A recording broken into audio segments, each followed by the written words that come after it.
નમસ્તે મિત્રો, અમારી યુટ્યુબ ચેનલ ટ્યુશન વિથ એડી સરમાં આપ સર્વેનું સ્વાગત છે। જો હજી સુધી તમે અમારી ચેનલ સબસ્ક્રાઇબ ન કરી હોય તો tuition with AD sir subscribe કરી લેજો અને તમને સ્ક્રીન પર દેખાય છે એવું અમારું પેજ હશે તો એ ચેનલ અમારી સબસ્ક્રાઇબ કરી લેજો। અમારા વિડીયો લાઇક કરજો, શેર કરજો અને કમેન્ટ કરજો।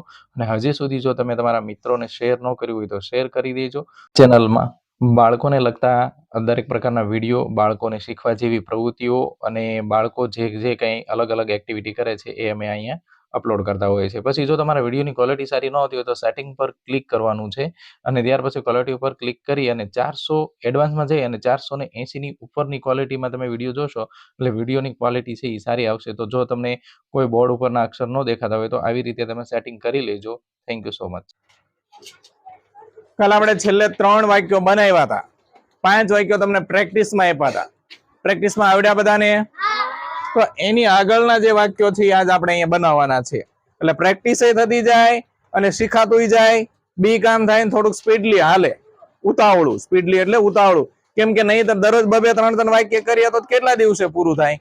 એટલે થોડાક વાક્ય તમે ઘરેથી બનાવશો ને થોડાક આપણે બોર્ડ ઉપર બનાવશું, એટલે ઉતાવળે કામકાજ આપણું આગળ વધે, બરાબર ને? તો એમાં unit 2 vote is it, activity 2 એમાં 9મું વાક્ય છે વોટ ઇઝ ઇટ, જેમાં 2 શબ્દો આપ્યા છે squirrel and rabbit.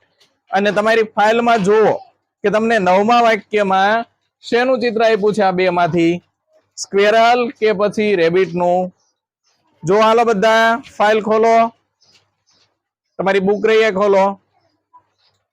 Nandini rabbit, rabbit એટલે જનાવડી હાથ ઊંચો કરશે, રેબિટ એટલે ચિરાગ સસલું, બરાબર? તો હવે એનું વાક્ય બનાવવું હોય તો આપણે કેવી રીતે બનાવશું?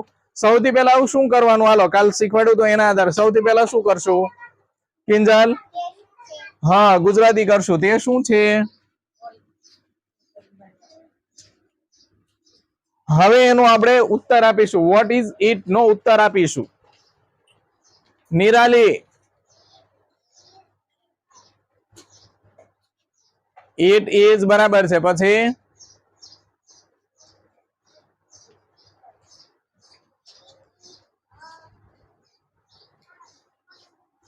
પછી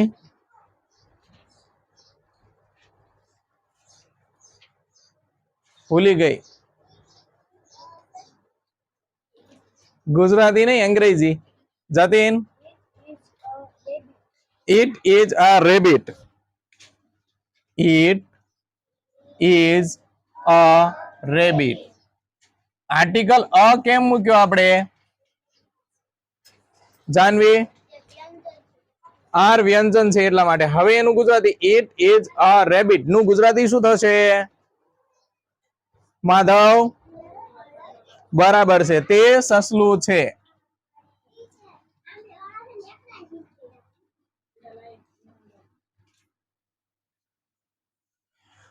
ત્યાર પછી હવે આ વાંચવાનું છે, એક તો મેં વાંચ્યું એટલે હવે વાંચતા આવડે?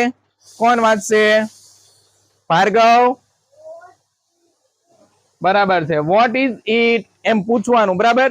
આ ચિહ્નનો ઉચ્ચાર આપણે થાય વોટ ઇઝ ઇટ, જેમાં આપણને 2 શબ્દો આપ્યા છે વોટરમેલન એન્ડ પાઇનેપલ। તો તમને ચિત્રમાં શું આપ્યું છે? વર્ષા?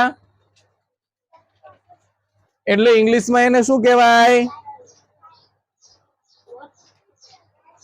વોટરમેલન। વોટરમેલન એટલે તરબૂચ। તો હવે આપણે શું લખશું? પેલા ગુજરાતી શું થશે? ગુજરાતી બધાને ક્યાં કહેવાનું છે? એક એક ને કહેવાનું, પૂછવું એને, એટલે બધાને આવડી જાય, સમજાય? ચાલો હાલો હવે આપણે જવાબ આપશું, તો કોણ જવાબ આપશે? ઈશિકા?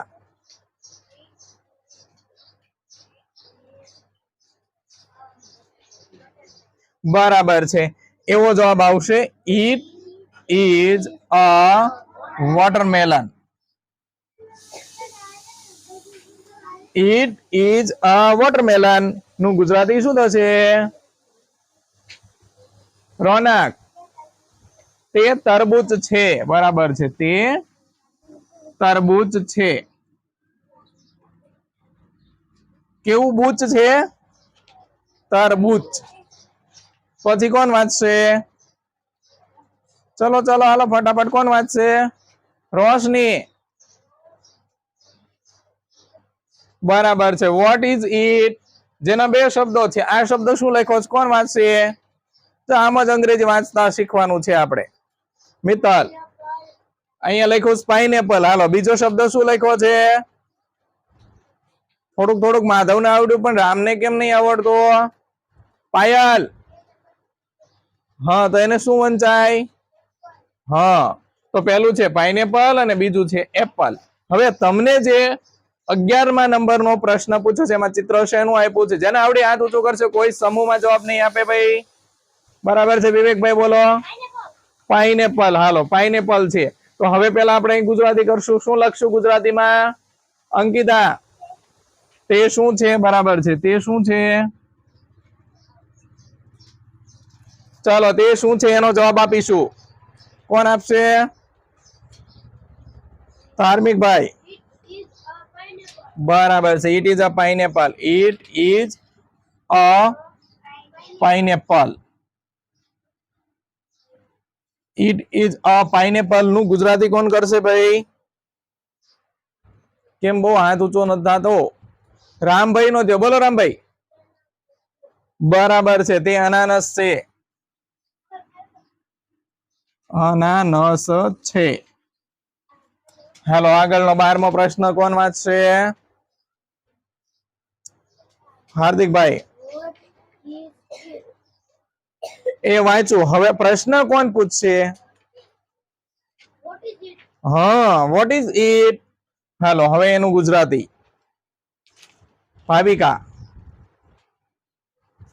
ગુજરાતીમાં જોવું પડશે. મિત્તલ તે શું છે? તે શું છે? ચાલો હવે આપણને બે શબ્દ આપ્યા છે. એક રોજ અને એક મેરીગોલ્ડ. મેરીગોલ્ડ કોણ કહેશે? નિધિ કહેશે. બોલ નિધિ. શેનું ચિત્ર આપ્યું છે તમને અંદર? ઇંગ્લિશમાં જવાબ આપવાનો છે. આનો જવાબ નહીં. આ બે માંથી કયું ચિત્ર આપ્યું છે? હા રોજનું આપ્યું છે ભાઈ. તો હાલો હવે જવાબ કોણ આપશે? વર્ષાબેન.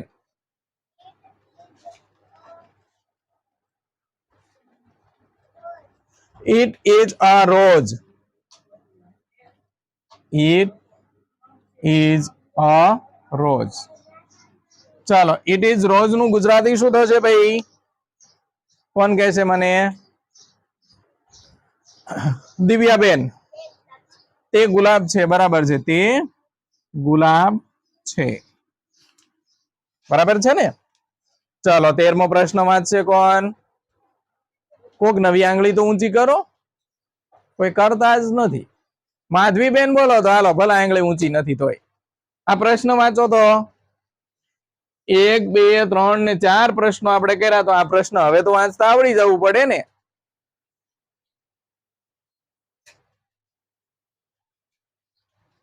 તોય નહીં આવડે. સસલાઈન ગતિ તમારે કરતા થોડીક ઉતાવળી હોય. અંકિતાબેન વોટ ઇઝ ઇટ? હવે બે આપણને શબ્દો આપ્યા છે. I and nose. I and nose. I એટલે હું નહીં. EYEI. હવે તમને ચિત્રમાં શું આપ્યું છે? જયદીપભાઈ આઈ આપ્યું છે કે આંખ આપી છે? આઈ આપી છે. તો હવે vote is it? Vote is it કોણ કહેશે? જાનવી. તો મોટી જબરી જીભ બહાર નીકળી જશે. વિવેકભાઈ કઈક ભૂલી ગયા આપણે. એ કોણ લખશે? માથું ખંજવાળવા માંડ્યો. તે શું છે? હવે બોલાલ જવાબ. બરાબર છે. It is an eye. કોણ કહેશે ગુજરાતી? ઓહો ભૂમિકાબેન બોલો.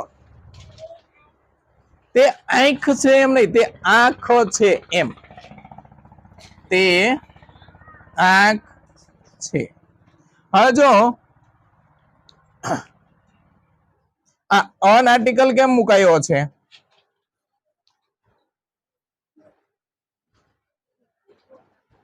ભાર્ગવભાઈ, અહીંયા અન કેમ મુકાયું? આપણે તો બધે અ મુકતા હતા, અહીંયા તો અન આવી ગયું. કેમ? હા, ઈશ્વર છે. બીજું એક, આગળ તમે જયારે ધોરણમાં આગળના ધોરણમાં જશો ને, હજી તો આપણે નાના ધોરણમાં, મોટા ધોરણમાં જશો ને, એટલે આ આઈ છે એ આપણા શરીરનો એક ભાગ છે, તો એના આર્ટિકલમાં થોડોક ફેરફાર થશે, પણ એ આગળના 10મા ધોરણના લેવલમાં આવશે. સમજાય છે?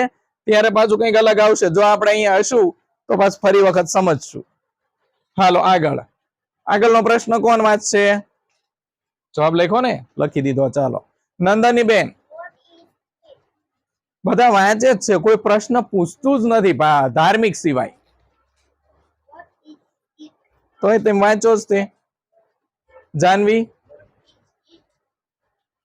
અરમાનભાઈ, હા, vote is it?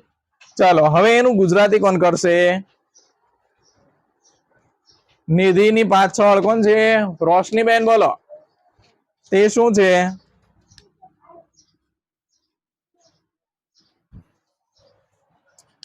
Vote is it તે શું છે? જેમાં બે શબ્દ આપ્યા છે. પેલો શબ્દ શું લખ્યો છે? કોણ વાંચશે? શબ્દ વાંચવાનો છો? શબ્દ. હર્ષિત, મરીગોલ્ડ, મેરીગોલ્ડ. પછી બીજો રોશની, સનફ્લાવર. ચલો એમાંથી તમને ચિત્ર શેનું આપ્યું છે? જતીન, સનફ્લાવર, સૂર્યમુખી આપ્યું છે ભાઈ. ચાલો, it is what is it તે શું છે? એનો જવાબ આપણે આપવાનો છે. ચલો ચલો ફટાફટ. ચિરાગભાઈ,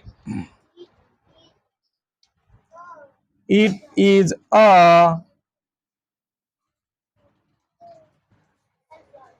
તો એક સાથે બોલી જા. સનફ્લાવર.